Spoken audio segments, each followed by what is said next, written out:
Paris, ville refuge du racisme, la mairie de Paris plus prompte à accueillir, selon eux, les réfugiés ukrainiens, les touristes, les riches, mais pas les autres migrants. Est-ce que c'est un bon procès à Guillaume Bigot qui est fait à la mairie de Paris, ou est-ce qu'il y a une instrumentalisation de la situation des migrants par ces associations?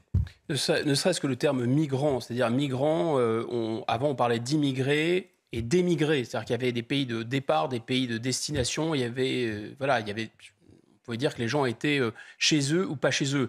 Là, migrant, ça veut dire que vous, moi, tout le monde, la terre entière serait une zone aéroportuaire. Et on pourrait se promener comme ça d'un endroit à l'autre. Bon, c'est bien l'idéologie que ça véhicule. Et derrière les mots, il y a toujours de l'idéologie.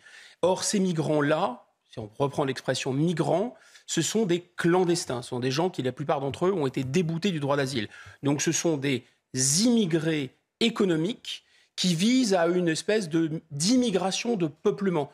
En fait, c'est un transfert de population de force qui se fait parce que ces gens ont décidé que les conditions de vie étaient meilleures chez nous que chez eux et ils viennent s'installer. Je ne porte aucun jugement moral, je dis simplement la décision, la situation telle qu'elle est. Or, ces gens-là, non contents d'être dans l'illégalité, attaquent les bâtiments publics et en plus d'attaquer les bâtiments publics, ils nous insultent collectivement en nous traitant de racistes.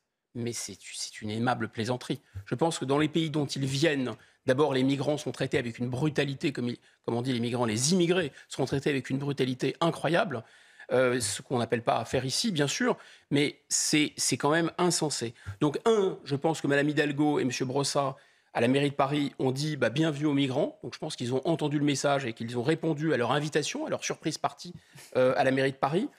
2, ils sont assez énervés, ces migrants, parce qu'effectivement, on leur a promis des logements et qu'il y a un double discours là-dessus qui est assez classique. Hein. Tous les gens qui disent de faire venir des migrants, ils ne veulent évidemment pas les avoir dans leur salon, ni dans leur ville. Mais bon, il est de bon ton d'adopter ce discours. Et les municipalités renvoient la balle à la préfecture, qui renvoie la balle à la municipalité. Ça, c'est et ça les rend fous. Récurrent.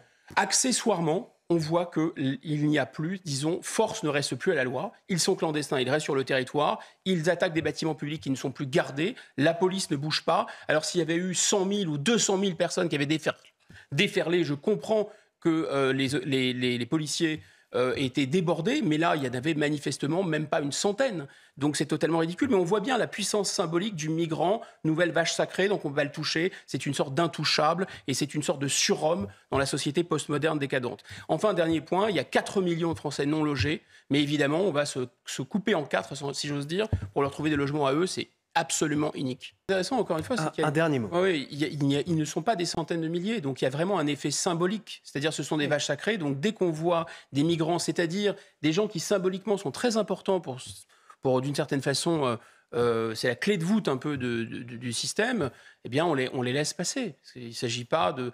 Voilà, je ne dis pas que ça ressemble aux images du Capitole, ni de la mise à sac par les Francs ou par Alaric de Rome, il ne faut pas exagérer, mais il y a quelque chose comme ça quand même, c'est-à-dire ce sont des gens qui sont des étrangers qui viennent s'installer chez nous et en fait ils prennent possession des lieux. Symboliquement, c'est très fort quand même.